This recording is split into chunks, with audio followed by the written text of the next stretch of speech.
ராம் ஸ்ரீராம ரகுகுல திலகம் சிவதனு சாஸ்திரிகரம் சீதா அஸ்தகரம் அங்குல்ய பரண ஸ்நேகிதம் சூடாமணி தட்சணகரம் ஆஞ்சநேய ஆஸ்ரயம் வைதேகி மனோகரம் வானர சயன ஸ்நேகிதம் சர்வமங்கள காரியானுகூலம் ஸ்ரீ சததம் ஸ்ரீ ராமச்சந்திர பாலயமா ஸ்ரீராம் ஜெயராம் ஜெய ஸ்ரீராம்.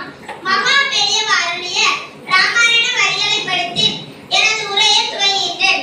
ஸ்ரீ ராம நவமி திருவிழாவை நடத்தி கொண்டிருக்கும் டாக்டர் திரு பசுபதி சாய்ராம் அவர்களுக்கும் அவையோர் அத்தனை பேருக்கும் என் முத்தான முதல் வணக்கத்தை தெரிவித்துக் கொள்கிறேன். என் பெயர் மீரா. நான் புதுக்கோட்டை ஊராட்சி ஒன்றிய தொடக்கப்பள்ளியில் 4ஆம் வகுப்பு படிக்கிறேன்.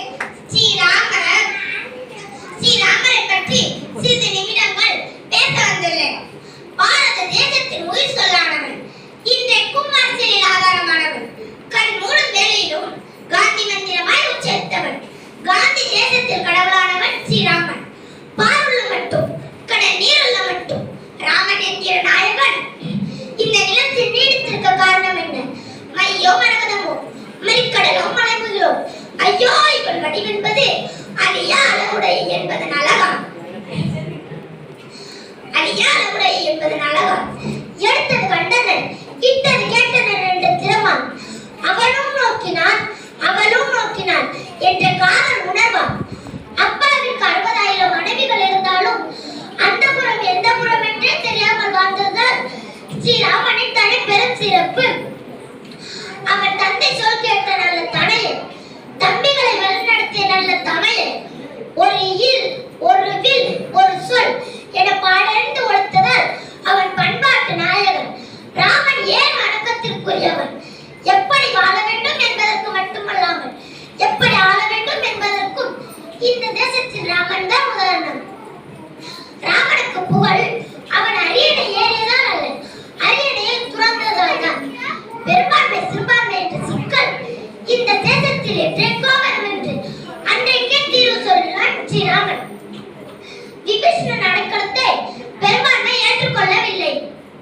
பெருந்திர கூட்டத்தை ஜனநாயகப்படுத்தி இந்த தேச மரத்தின் வழியே தான் செல்ல வேண்டும் என்று சொன்னதாக அவன் அறத்தின் நாயகன். தன்னால் வீழ்த்தப்பட்ட வாலியின் மகனுக்கு அவன் உயிர் துணையாகிறான். போர்க்களத்தில் நிராயுதபாணியாக இருக்கும் ராவணனிடம் இன்று போய் நாளை வா என்று சொல்லுகிறான். என்றால் அவன் பகைவனை வீழ்த்துவதை விட பகையை வீழ்த்த வேண்டும் என்று நினைக்கிறான். என்றால் அவன் அகிம்சையின் நாயகன். அரியணையை திறந்து அல்லும் பகலும் அகிம்சையை போதித்து நம் தேசத்திற்கு சுதந்திரம் வாங்கி கொடுத்த காந்தியின் தலைவன் ராமன் என்றால் அந்த ராமனால் நமக்கு அநீதி நிகழாது. அந்த ராமனால் நமக்கு பெரும்பான்மை சிறுபான்மை பிரச்சனை வராது. அந்த ராமனால் நமக்கு சகாத்துவம் பாதிப்படையாது. அவன் ஆதிக்கத்தின் முகமல்ல, அன்பின் வடிவமானவன். அன்னவனுக்கே சரணாங்கள். மனித உருவில் வந்த இறையோ மனிதம் காக்க வந்த மறையோ தனையனாய் பணிந்து நின்றான், வீரனாய் துணிந்து நின்றான். நட்புக்கு இலக்கணமானவன், கற்புக்கு இலக்கியமானவன். இன்பத்தை கண்டு துள்ளவில்லை, துன்பத்தை கண்டு துவளவில்லை. வேதமென கொள்வோம் அவன் வாழ்வில், வழிகாத்து பெறுவோம் நல் நிறைவு.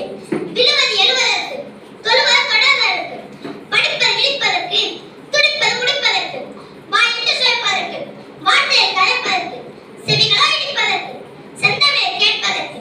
பேசினேன் என் தலைப்பை எடுத்து, கேட்டீர்கள் செவி கொடுத்து, நிறுத்தீரேன் என் தலைப்பை முடித்து, அனைவருக்கும் நன்றி கொடுத்து, நன்றி மறப்ப நன்றி நன்றல்லது, அன்றே மறப்ப நன்றி என்று வள்ளுவரின் காப்புகளில் இந்த அற்புத தருணத்தில் பேச வாய்ப்படுத்த சாய்ராம் அவர்களுக்கும் அவையோர் அத்தனை பேருக்கும்